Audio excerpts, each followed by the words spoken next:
What's going on, guys? Conviction 454 here. In this video, I just wanted to talk about my experience with the AZ-104. You don't really find a lot of videos on YouTube that really cover this exam specifically, or at least in terms of personal experiences with the exam and the types of questions and everything and the difficulty and whatnot. And so I just wanted to spend a few minutes here today kind of just talk about my experience. Now, for those of you who've watched my previous videos, you know that I've taken one Azure exam before. It was just the AZ-900, which is a pretty simple, pretty easy exam to take. It's really just about the fundamentals of Azure and like what different things can you do with Azure, but not necessarily how you implement it or how you actually work with it. And so that's really the major difference between something like the AZ-900, a fundamentals exam, and the AZ-104, which is more of a what they call an associate exam. And for those who don't know, AZ-104 being Microsoft certified Azure Administrator Associate. So just to tell you about my personal experience with it, it if you search around the internet, you'll see that a lot of people will tell you that this is not an easy exam at all. Like the general consensus seems to be that the AZ-104 is like one of the tougher Azure exams. After taking it and passing it, I'll say that it was somewhere in the middle in terms of difficulty. When I and I'm not just talking about Azure certs in general, since I only have two, but I really mean, because at this point I've taken, I think, 6 or 7 certifications that I have now. I'm not even entirely sure of the exact number, but this one, in my opinion, was around maybe CCNA level difficulty. Um, but just to talk about the AZ-104 specifically, uh, you'll find a lot of training materials out there. There's the Microsoft Learn documentation. There's Tutorial Dojo, which is personally one of my favorites for getting like uh, the most authentic sort of practice questions that you'll kind of need really in order to pass the exam. And then there's Wiz Labs, and then they have practice questions and they have labs, and there's several other resources out there. Um, Me personally, I would say that my favorite resources to use in the, or I guess the ones that helped out the most were probably um, John. I think his name is John Sable. I might be pronouncing his last name incorrectly, but he actually has an AZ-104 exam cram that's a year old now. That was very, very, I mean, very helpful when it comes to preparing for, or I guess what I should say is filling in any gaps that you may have as you get closer to exam day. I wouldn't solely rely on his exam cram in order to pass the exam, as it can be pretty extensive when it comes to what it covers. In terms of like specific topics, specific subjects that I saw the most on the exam, um, so there was definitely a lot of questions. I won't say a lot, but it'd probably be a good idea to know ARM templates. You should know how an ARM template would be designed, how you would export one from a resource, for example, the different sorts of fields that you would be able to fill out in an ARM template, and how you would actually deploy resources using an ARM template. Um, with that, of course, with ARM templates comes Azure Biceps. Make sure you have a good understanding of that as well. Um, it's good to really just, I would say, there was a really good balance of really all the different subjects. There's your compute and storage. There's your learning stuff like app service plans, and the networking stuff like VNets and subnets and load balancers and things of that nature. I was actually expecting more networking questions, but there wasn't really a lot of networking questions, which was very interesting to me, because I believe the networking services is like the biggest portion of the objectives. I might be wrong on that, but I'm pretty sure it's the largest portion. Um, of course, there's also questions about stuff like Azure Express Route. Um, you may get a question about like network resource groups. I'm sorry, not network resource, network security groups. So like, how would you configure one? How would the like the different rules and the priority and the cost and whatnot? How does that all come together? And really, the questions are all kind of format as like scenarios. There's not It's not really like a vocabulary or like a straight root memorization sort of exam. It's like you have to really know your stuff this time around when it comes to Azure. So, like for example, you might get a question about like so and so company is trying to implement this technology, and what do you need to implement in order to like get this specific solution to actually work in that particular environment. And having that sort of extensive Azure knowledge is really the key to passing the AZ-104. Um, Now, of course, going back to talking about the structure, when I took the exam, there were, I want to say, 45 questions. Um, and the one key mistake that I made is that I answered all the multiple choice questions, and then they hit me with the review screen that you usually get at the end of any examination. But what I forgot was that there was a case study that processed after you go past that review screen. And so that essentially how it went down is I had about 30 minutes to spare after, as I went through the original questions, and then I went to review the 40 questions just to make sure that the answers that I picked were the ones that I really wanted to go with. Also, by the way, uh, you do have access to Microsoft Learn during the exam, and the way it's formatted is that you'll have like a menu on the left side. At least for me, there's like a little menu, and then you can click to access Microsoft Learn. And then on Microsoft Learn, you can literally search for stuff. So if you want to just search for more information about storage accounts, if you want to search like VM SKUs or really anything, if you have if you know how to search keywords and find like specific information that you're looking for during the exam, then Microsoft Learn will definitely be helpful. But the problem with that is you get 2 hours to complete the exam, 40 questions, and uh, I, well, actually, I was getting ready to say that you can't use Microsoft Learn for all the questions, but I do believe for the case study as well, you can also use Microsoft Learn. But again, if you spend too much time searching through Microsoft Learn, then you're gonna run out of time. And the crazy thing about it is, once I got to the case study, after reviewing all of the questions, I had 3 minutes left to complete it, and I didn't even. I completely forgot while I was taking the exam that there's a case study that I need to do, and I should have been thinking, wait, where's the case study?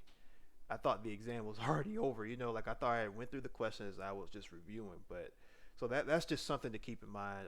Don't repeat the same mistake that I made, because yeah, you don't want to end up in a situation where the case study, which I'm pretty sure has the most weight in terms of your cumulative score at the end, makes or breaks you because you didn't know that that the case study was at the end of the exam. And it's funny because right before I took the exam, I literally told myself, I hope that I get the case study at the end of the exam. That way I can manage my time better. And then ironically, it ends up being a hassle for me because I forgot that the case study could be at the end of the exam, but I didn't know you had to go past the review screen to do it. And I actually, now that I recall, I think they tell you, and this is I guess what you would call user error on my fault. Um, they tell you that you might get a case study at the end of the exam, but I might be wrong on that. But anyways, um, that's just something to keep in mind. If you have time towards the end of the exam, use Microsoft Learn. Go back. It's actually quite simple to just really search, not necessarily for the answer, but for the information that of which you think might be the answer. And that really helped me when I was reviewing questions, because I think there were about five that I marked as that I wanted to review, and I ended up changing my answer after reading Microsoft documentation, and I believe that might have been the saving grace, and because I mean I scored a 735, so it's not like I absolutely like excelled, but I did pass. Um, And honestly, thinking back on it now, I probably could have used like an extra maybe 3 weeks to a month to study for this exam. I would say um, I studied on and off for this exam for about, I would say, since like maybe I'll say October, November of last year, and then I decided to actually like dig into it at an extensive level, starting around probably January of this year or February, something like that. And so I studied like hardcore for 2 months, but the issue is that I actually didn't really do a lot of labs. Now at my job, for those of you who've watched my previous videos, I do work as a junior sysadmin, and we're a complete Azure environment, or at least, well, we're trying to become a full Azure environment, but right now we're still kind of in that hybrid space. And so I touch Azure every day. I do stuff with Azure here and there. I knew about storage accounts and like networking resources, network security groups, Azure firewall, app service plans, things of that nature. So that kind of helped, but again, I've only had this job for 3 months, so it's not like I had extensive hands-on experience. But hands-on experience would definitely be helpful for this exam. Granted, there were no labs. This exam doesn't have labs anymore, to my understanding. I'm not sure if that's universal for everybody who takes the exam, but uh, yeah, it's like I said, it kind of sits in the middle when it comes to difficulty. I don't think it was nearly as difficult as people have been saying it is, but I also don't think it's an easy examination either. I really think that taking the time to, like I said, use Tutorial Dojo. I'm gonna leave a link for Tutorial Dojo's practice questions in the link. I'm sorry, in the description.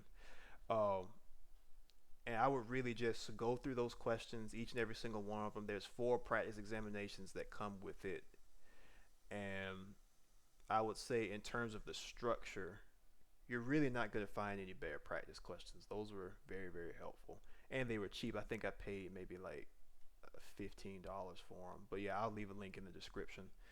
Um, in terms of anything else I use, there's this YouTube channel called I think it's called Tech Blackboard or something like that. There's a guy who also has a list of practice questions that I kind of use as review as well.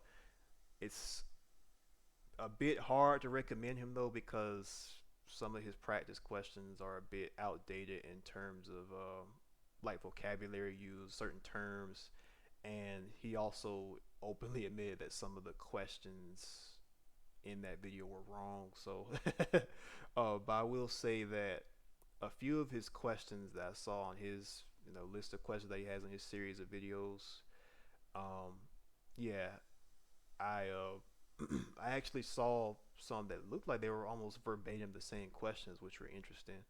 But it was only like a few. But either way, conceptually, the questions were pretty on point. So I would definitely recommend a Tech Blackboard as well. Um, and then John Saville or Saville, whichever one it is, his exam cram. I would say those 3 resources. And maybe if you want to go through all the Microsoft Learn documentation, that's useful too. But I don't really think that's necessary. Um, and then of course there's Scott Duffy on Udemy, who a lot of people would recommend. And then something that I actually did is that I got a Pluralsight subscription, and then they have some AZ-104 content on there that I watched as well. But really, I would say neither the Udemy course or the Pluralsight course was necessary to pass these. I really think it came down to hands-on over anything, or just practice questions. Do as many of them as you can, and I would say I take that back when it comes to the Microsoft documentation. The Microsoft documentation is definitely important because, well, I mean, it's an Azure exam, and it's their platform, right? So I would say definitely check the Microsoft documentation, and just make sure that you understand, especially schools, what schools provide what features, and just have a good understanding of what all of Microsoft's products in Azure do, like Azure Express Route, Azure Private versus Public DNS, service endpoints, private endpoints, load balancers, application gateways. It's a lot, but if you go through the documentation, do a bunch of practice questions, look at John's exam cram, and just stay consistent with it. Really, you could probably expect to pass this exam and learn a lot about Azure. And I would say maybe, I mean, 3 months. I don't really think this is an examination that requires studying for like half a year, but I know some people do it. I also know that some people like to cram in 2 weeks, but I don't really think that's the best way to actually learn Azure.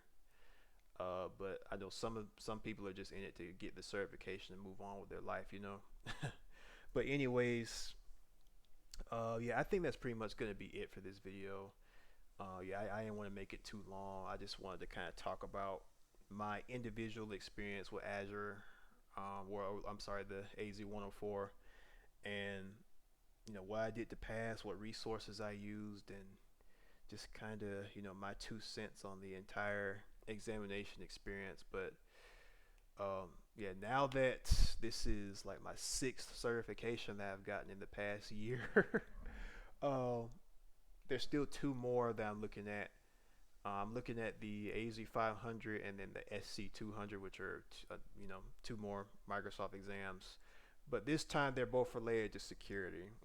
One is for like certified security engineer, and then another one is like certified SOC analyst or something like that. But the idea is for me to kind of focus in, or just to just really just key in on security from this point forward, because that's ultimately the career change that I want to make for myself, and hopefully land my first security role within the next 2 3 years. That'd be cool. At least that's what my long-term plans are.